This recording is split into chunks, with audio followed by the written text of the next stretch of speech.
Good morning students.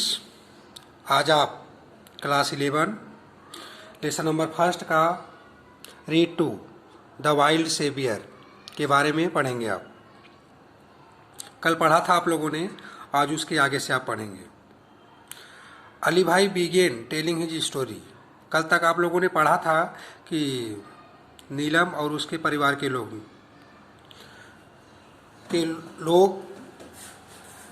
Ali भाई को बड़ी मशक्क़त के बाद वे रुकने के लिए बोलते हैं और वे बोलते हैं कि आप अपने ट्रेवलिंग की जो भी इंसिडेंट, जो भी घटनाएं आपके साथ हुई हैं, वो इंटरेस्टिंग स्टोरी आप मुझे सुनाओ। तो अली भाई began telling his story. Ali भाई अपना जीवन से जुड़ी हुई कहानी बताना शुरू करते हैं। It was almost couple of hours of the nearest village. बोला पास के विलेज से लगभग कपल ऑफ आवर्स, 2 घंटे की बात। I was only a few meals away from border of India and Tibet. मैं भारत और तिब्बत के बॉर्डर से कुछ ही मील दूर था। आई वॉज हैंग्री, मैं भूखा था। And sat down to enjoy my lunch, और बैठ करके अपने लंच का इंजॉय कर रहा था। इट वॉज टोटली क्वाइट, पूर्ण रूप से हर जगह एकदम शांति ही शांति। एक्सपेक्ट सम बर्ड्स चीपरिंग समटाइम, बीच बीच में कुछ पक्षियों के चहचहाने की आवाज़, चिपरिंग की आवाज़ सुनाई देती। I had hardly had a few morsels when I heard saw, मतलब रोटी के कुछ क्रम, कुछ टुकड़े मैं ही खाए थे तो मैंने हर्ड, मैंने सुना।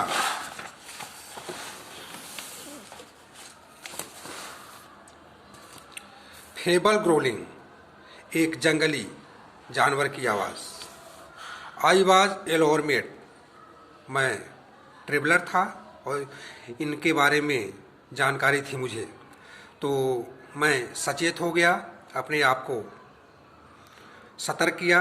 Because from the sound I was sure that it was nothing but a bear, मैं समझ गया हो न हो यह दूसरा कुछ नहीं, यह बियर होगा, जंगली भालू। I quickly close my tiffin, जल्दी से मैं अपने टिफिन को बंद किया, टिफिन बॉक्स को, एंड बेंट लो, और सतह पर लो हो गया, लेट गया, झुक गया। So that the smell of food and my body वे are not carried by the strong breeze. ऊपरी छोर पर था, इसलिए झुका कि मेरे जो भोजन का जो स्मेल होता है, गंध, और मेरे शरीर का, वह हवा के बहाव से उस नरभक्षी जंगली जीव के पास तक न पहुंच जाए, क्योंकि ये जंगली जानवर जो है स्मेलिंग करके अपने शिकार का पता लगा लेते हैं। टू द मोनेस्टर आई टूक अप माई बम्बू स्टॉक, मैं अपने उस बम्बू लकड़ी को लिया। With its point iron in, और जिसके केंद्र बिंदु पर, लास्ट छोर पर आयरन लगा हुआ था। सुरक्षा के तौर पर मैंने ऐसा किया था। इन माई राइट हैंड, दाहिने हाथ में, and big double edged knife in my left, और बड़े से धारदार नाइफ, चाकू, लेफ्ट हैंड में लिया। आई क्रोलेट केयरफुल्ली, क्रोलेट मतलब जमीन के बल, जमीन पर से मैं सरकता हुआ सावधानी के साथ बढ़ा। To the edge of the mountain, पर्वत के उस किनारे से। I looked down into the deep, और गहरे नीचे देखा। नैरो वैली, गहरी सकरी घाटी में। Soon my eyes caught sight of two tiny snow leopard cubs, शीघ्र ही मैंने देखा उस घाटी में 2 छोटे छोटे बर्फीले लियोपार्ड कब, तेंदुए के बच्चे। ऑन स्मॉल, छोटे छोटे, फ्लैट पीस ऑफ लैंड, उस चपटी जमीन पर, सतह पर, ऑन द स्लोप, ढलान वाली, द अपोजिट माउंटेन, दूसरे छोर पर, पर्वत के दूसरे छोर पर मैंने देखा। ओह वाह, अरे, what did they look like, asked Neelam. Ali भाई ने जब ऐसा बोला तो वे नीलम बोली, अरे कितने सुंदर दिख रहे थे वो लोग। दे वेयर ब्यूटीफुल, बहुत वे सुंदर थे। Their fluffy snow white furry coat matches perfectly with the snow, मतलब उनके घुघराले बाल थे, बर्फीले जैसे बाल, सफ़ेद कलर के, पूर्ण रूपेण उस बर्फ के साथ समानता रख रहे थे, मैचिंग कर रहे थे।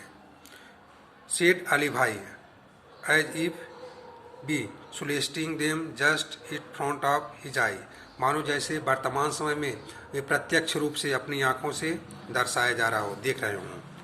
What were the curve doing, asked Arjun. Arjun जो नीलम का भाई था, सवाल किया वे कर क्या रहे थे। What were the curve doing, वे बच्चे, लियोपार्ड के बच्चे उस समय वे कर क्या रहे थे। दे वेयर प्लेइंग, वे खेल रहे थे। Each one crossed of the snow and rolled their lovely green eyes at each other, वे एक दूसरे के ऊपर छलांग लगाते हुए लुढ़क रहे थे, रोलिंग कर रहे थे, और lovely green eyes to each other, अपनी छोटी छोटी प्यारी प्यारी आंखों से एक दूसरे को देख रहे थे। Then one would jump on the other, फिर इसके बाद एक दूसरे को छलांग लगाकर एक दूसरे को गिराते। They would restless for a while growing softly, लड़ाई करते, रेसलिंग करते, इसके बाद वे एक सॉफ्टली, सहज भाव से आवाज़ निकालते। They would crouch again and restless again, गर्जने की आवाज़, फिर एक दूसरे से लड़ते। वाचिंग देम वाज फन, इस प्रकार का उनका लड़ाई करना एक प्रकार का आनंद, सुखद देने वाला था।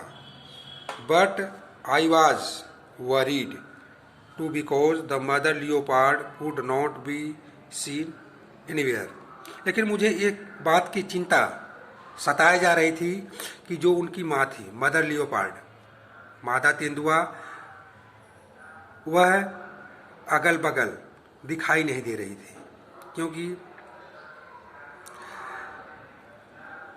जानवर जो नरभक्षी होते हैं वे अपने बच्चों के विषय में, बच्चों के बारे में वे बहुत सतर्क होते हैं, वे उनको छोड़ते नहीं।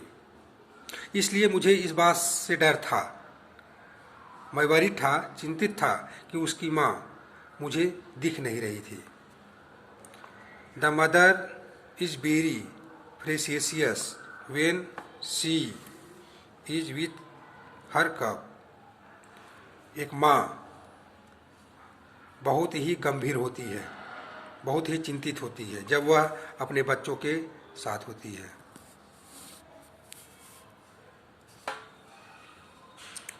When then what happened? asked नीलम, तब हुआ का, नीलम ने सवाल किया। What happened? क्या हुआ? Well, ठीक है, I kept close to the ground on my belly, मैं शांति से अपने पेट के सहारे उस जमीन पर लेट गया। I was worried, मैं चिंतित था। If the mother was around, हो न हो उसकी माँ अगल बगल चारों तरफ कहीं न कहीं होगी। सुन आई सा a very strange thing happen, ठीक उसी समय मैंने एक अजीब सी चीज़ देखा।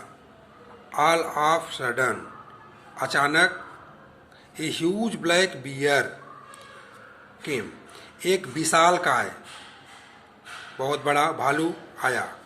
ग्रोलिंग फ्रॉम द ट्री, पेड़ों की तरफ से ग्रोलिंग करता हुआ, आवाज़ लगाता हुआ, एंड राइज टूवर्ड द कब, और शीघ्रता के साथ उस बच्चों की तरफ झुका।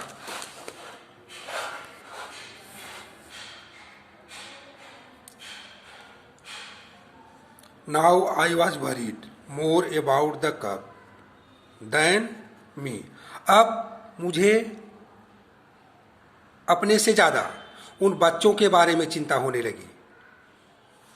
विथ नो टाइम, कुछ ही पल में, I heard a deafening roar of anger from just a few metre away from me.